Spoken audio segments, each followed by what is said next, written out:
Hola, som els portaveus de l'Institut Regina Carmel i de l'Escola Especial Mare de Montserrat, representants del districte de Guinardó al procés participatiu de la ciutadania adolescent de Barcelona d'aquest curs. En aquest procés hem pogut fer un debat sobre aquelles temàtiques que ens preocupaven del nostre districte, com activitats d'oci lleure, activitats esportives, la igualtat i la diversitat, etc. I després d'un període de votació, el tema que va aconseguir més suport va ser l'espai públic. Carrers bruts i en mal estat, amb voreres o mobiliari tancats. Molta inseguretat en el districte per falta de punts de llum en algunes zones i baralles al carrer. Inseguretat a la porta dels centres educatius degut al trànsit de vehicles. Pocs aparcaments per a bicis. Falta d'aparcament al districte y al transporte público. Pensando en los cambios que podríamos hacer para mejorar nuestro distrito, nos asignamos las siguientes propuestas. Creación de nuevos espacios de deporte público, crear zonas escolares seguras, mejorar la frecuencia de bus y que haya más paradas, aumentar el número de trabajadores de limpieza de la zona. Necesitamos más parques para los perros o huertos o algo para que pasen un poco más. Necesitamos wifi gratis en el barrio, un sitio para los jóvenes para cantar y bailar. El nostre tema és per millorar, per tindre més espais d'oci, diürn i nocturn per a joves i adolescents. L'objectiu és ampliar i diversificar l'oferta d'espais d'oci per a joves, aconseguint espais i activitats públiques i gratuïtes al districte, on hi hagi un bon ambient per poder socialitzar en el temps lliure, tant durant el dia com a la nit. Perquè volem gaudir de les estones lliures de les quals disposem. Creiem que hi ha poca oferta d'espai on reunir-nos els joves del districte on disposem d'infraestructura adequada per ballar, cantar, sense necessitat de beure begudes alcohòliques. Creant aquests espais reduiríem els nombres de festes als carrers que molesten els veïns. Proposem fer-ho jugant o comprant un local i habitant-lo com a casal per a joves i adolescents, amb bona il·luminació, equip de música, lavabos, o aprofitant algun espai en desús del districte, ubicat en la zona on no molesti els veïns.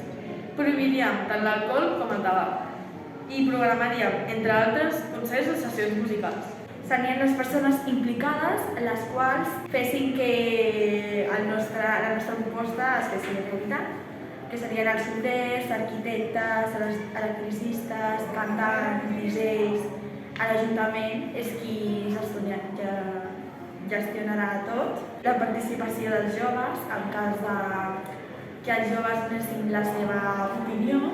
Els educadors portarien les xarxes socials a partir de les propostes que els joves li hagin donat. També és molt important que hi hagi una comissió que seria entre educadors, persones que es dediquin als joves o que tractin amb els joves adolescents, més clarament l'opinió de l'adolescent. L'altre tema seria el local, els equips de música, tal que siguin DJs, etc.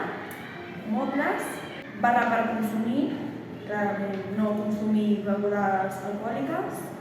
Els horaris serien entre setmana, de 3 de la tarda a 8 i mitja de la nit, i els caps de setmana de 11 a 12 i mitja al matí i migdia i després fins a les 12 i mitja. Seria obrir tot l'any. El finançament el podem extreure a partir dels impostos recaudats de l'Ajuntament.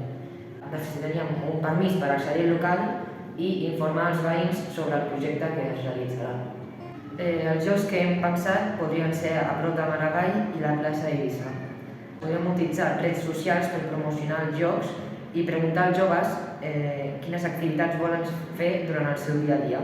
També promocionant el local en forma de cartells distribuïts per districte. Nuestra propuesta es hacer más espacios esportivos, físicos, que no sea solo para fútbol, básquet, sino que haya como una red para hacer voleibol, una tabla para hacer ping-pong, pueden haber más deportes. Hemos pensado que hay un descampado en el jardín de Can Chiringoy y hemos pensado que es un buen sitio porque hay un descampado y nadie utiliza eso, entonces podemos hacer en ese espacio lo que queremos hacer. También un precio estimado que hemos pensado es de 15.000 euros y bueno, lo que hemos pensado también es que, bueno, que puedan hacer primero, no sé, lo del voleibol y luego hacer los de ping pong para así, cuando estén haciendo las pistas, la gente pueda ir jugando y no tenga que esperar.